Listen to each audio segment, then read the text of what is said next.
ખબર છે, કેટલીકવાર સૌથી જોરદાર વાર્તાઓ એવી જગ્યાએથી મળે છે જેની આપણે કલ્પના પણ નથી કરી હોતી. તો ચાલો આજે આપણે એવી જ એક સફર પર નીકળીએ, ડાંગના એક એવા છુપાયેલા રત્ન તરફ જેનું નામ છે વઘઈ. દેખાવમાં ભલે નાનું નગર લાગે, પણ એની કહાણી એ બહુ મોટી છે. તો સૌથી પહેલો સવાલ, આ વઘઈ આવ્યો ક્યાં? વેલ, એ છે ડાંગ જિલ્લાનું મુખ્ય મથક અને એનું પશ્ચિમ દિશાનું પ્રવેશદ્વાર. હવે આ પ્રવેશદ્વાર શબ્દ છે ને, એના પર થોડું ધ્યાન આપીએ. એનો મતલબ શું થાય? મતલબ કે મોટા ભાગના લોકો માટે, પછી ભલે એ પ્રવાસી હોય કે કોઈ વેપારી, ડાંગમાં એન્ટ્રી લેવાનો પહેલો પોઈન્ટ જ વઘઈ છે અને એટલે જ એનું મહત્વ ઘણું વધી જાય છે.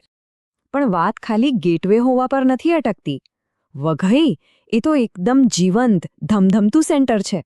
ચાલો જોઈએ કે આર્થિક રીતે અને સામાજિક રીતે અહીં શું શું ચાલે છે. આટલું બધું ધમધમતું હોવા પાછળનું એક મોટું કારણ છે એની કનેક્ટિવિટી. જુઓ, એક તરફ એ રેલવેથી બીલીમોરા સાથે જોડાયેલું છે અને બીજી તરફ રોડથી સીધું નેશનલ હાઈવે 8 સાથે, એટલે કે આવા જવાની પૂરી સગવડ. અને જ્યારે કનેક્ટિવિટી સારી હોય ને, ત્યારે વ્યાપાર ધંધો તો વધવાનો જ. વઘઈ લાકડાના વ્યાપાર માટેનું એક મોટું હબ છે. અને એટલું જ નહીં, આજુબાજુના બધા ગામડાના લોકો માટે ખરીદી કરવાનું મેઇન માર્કેટ પણ વઘઈ જ છે. ઉપરથી જે લોકો સાપુતારા ફરવા જાય કે પછી શેરડી કે શનિ શિંગણાપુર દર્શન કરવા નીકળે, એમના માટે વઘઈ એકદમ પરફેક્ટ સ્ટોપ છે. આના લીધે અહીં હંમેશા લોકોની અવરજવર રહે છે, એકદમ જીવંત માહોલ.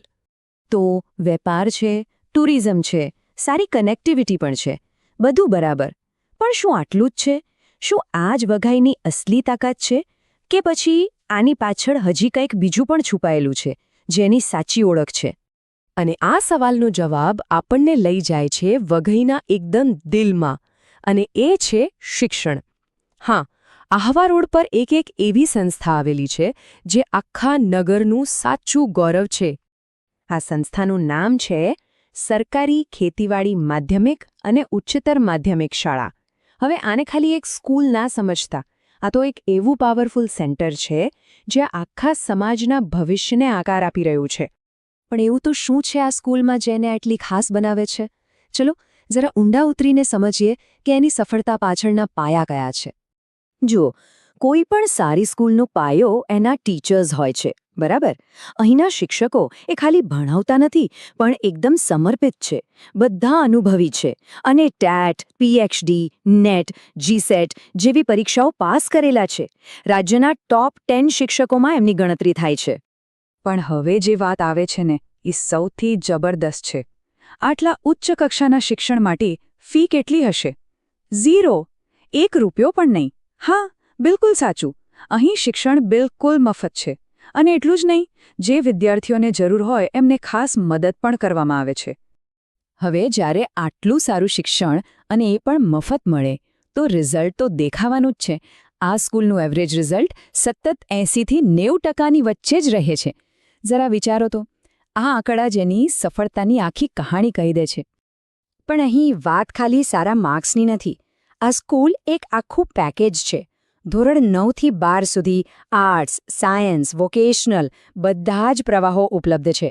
અને સૌથી મહત્વની વાત, છોકરા-છોકરીઓ બંને માટે હોસ્ટેલની પણ સુવિધા છે. એટલે કે એક આખી સપોર્ટ સિસ્ટમ તૈયાર છે. તો આ બધી વસ્તુઓ ભેગી થઈને ત્યાંના બાળકો માટે કેવી સુવર્ણ તક બનાવે છે, જે કદાચ બીજે ક્યાંય ન મળે. ચાલો જોઈએ કેવી રીતે. આ શાળા ખાલી ભણાવતી નથી, એ તો એક ઉજ્જવળ ભવિષ્યની જાણે કે ગેરંટી આપે છે. એટલે જ વાલીઓ માટે આ એક સીધો અને સ્પષ્ટ સંદેશ છે કે આજે જ પોતાના બાળકનું એડમિશન કરાવો અને એમના ભવિષ્યને ઉજ્જવળ બનાવો. અને છેલ્લે વઘઈની આ આખી વાર્તા આપણને એક બહુ મોટા સવાલ પર લાવીને મૂકી દે છે. જરા વિચારો, એક નાના એવા ગામમાં આવેલી સરકારી સ્કૂલ આખા સમાજનું ભવિષ્ય કેવી રીતે બદલી શકે છે?